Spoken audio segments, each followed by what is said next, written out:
அதாவது Saturday big pass எபிசோட்ல வேற லெவல்ல புரிச்சு பொரிச்சு விட்டுட்டாரு விஜய் சேதுபதி. அவர் என்னென்ன பண்ணியிருப்பாருன்னு கண்டிப்பா பார்த்திருப்பீங்க.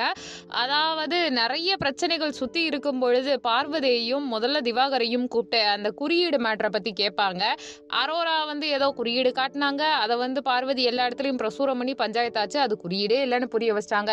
அடுத்து விக்கல்ஸ் ஆஃப் விக்ரம் இருக்காப்புலல்ல, அவருக்கும் விஜய் சேதுபதிக்கு எந்த உறவும் இல்ல. எனக்கு கள்ள உறவெல்லாம் கிடையாதுன்னு சொல்லிட்டு தேவையே இல்லாம அந்த வன்மம் பக்ரோன்ற வார்த்தையை வச்சு அவரை கிண்டல் பண்ணதுக்கு எக்ஸ்பிளனேஷன் கொடுத்துட்டு சபரியை போட்டு பிரின்னு பிரிச்சோ எல்லாருமே சபரியை டார்கெட் பண்ணி அவனுடைய குறைகளை சொல்ல அந்த ஃபேமிலி பாண்டிங்ல இருந்து வெளியில வாங்க அப்படின்னு சொல்லிட்டு விஜய் சேதுபதி பயங்கரமா பேசியிருப்பாரு.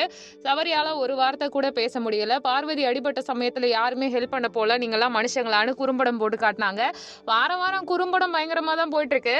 இப்படி இருக்கும்போது இன்னொரு பக்கம் திவாகர் இருக்கார் இல்லையா, அவரை வெளியில துரத்த போறாங்க போல, ரெட் கார்டு கொடுத்து எவிக்ஷன்ற மாதிரி தான் பரவலா செய்திகள் வருது.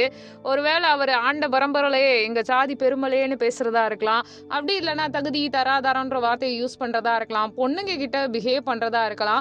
அவர் பண்ற கியூட் ஃப்ரம் த கோரெல்லாம் எல்லாருமே ரசிக்க முடியாது, கடுப்பா தான் இருக்கு. வாய்ப்பு கிடைக்கும் போதெல்லாம் யாரையாவது கட்டி பிடிக்கிறேன், வாய்ப்பு கிடைக்கும் போதெல்லாம் எல்லார்கிட்டையும் போயிட்டு வலிகிறேன்ட்டு நிறைய விஷயங்கள் பண்ணிட்டு மத்தவங்க கேரக்டர் பத்தி தப்பா பேசுறாரு. இவர் பேசாத காசிப்பா. எப்ப பாரு வினோத் அது பண்ணாரு, வினோத் இது பண்ணாருன்னு இவர் கம்ப்ளைண்ட் பண்ணதை கேட்டு கேமராவே கழுத்தை திருப்பிட்டு போனதெல்லாம் நம்ம பார்த்துட்டு தான் இருக்கோம். அது மட்டும் இல்லாம நார்மலா பேசும்போது கேமரால போய் துப்பி விடுறதா இருக்கட்டும், கேமரா கடுப்பாறதா இருக்கட்டும், நம்மள நான் வச்சு செய்யறானே, இவனுக்கு ஏதாவது ஒண்ணு பண்ணணும்னு நினைச்சா அப்படி கேமரா பண்ணுச்சோ தெரியல. இப்படி எல்லாம் போயிட்டு இருக்கும்போது அவருக்கு ரெட் கார்டு எவிக்ஷன் கொடுத்திருக்காங்க. எவிக்ஷன் கொடுத்ததுக்கு வேற என்ன ரீசனா இருக்கலாம்? இவர் பொண்ணுங்க விஷயத்துல ரொம்ப ஓவரா பிஹேவ் பண்ணிட்டு இருக்காரு. ஏற்கனவே திவ்யா அவர்களுடைய கையை பிதுக்குனதா சொல்லிட்டு இருப்பாங்க. அரோரா கிட்ட ஓவரா அட்வான்டேஜ் எடுத்துட்டு அந்த பொண்ணை தூக்குறது எல்லாமே பண்றாரு. நீங்க கேட்கலாம் அரோரா பெரிய ஒழுங்கான்னு. ஒழுங்கோ ஒழுங்குலையோ சரியோ தப்போ அது அவங்க சாய்ஸ். ஆனா ஒண்ணு யார் விருப்பம் இல்லாம யாரையும் டச் பண்ணக்கூடாது.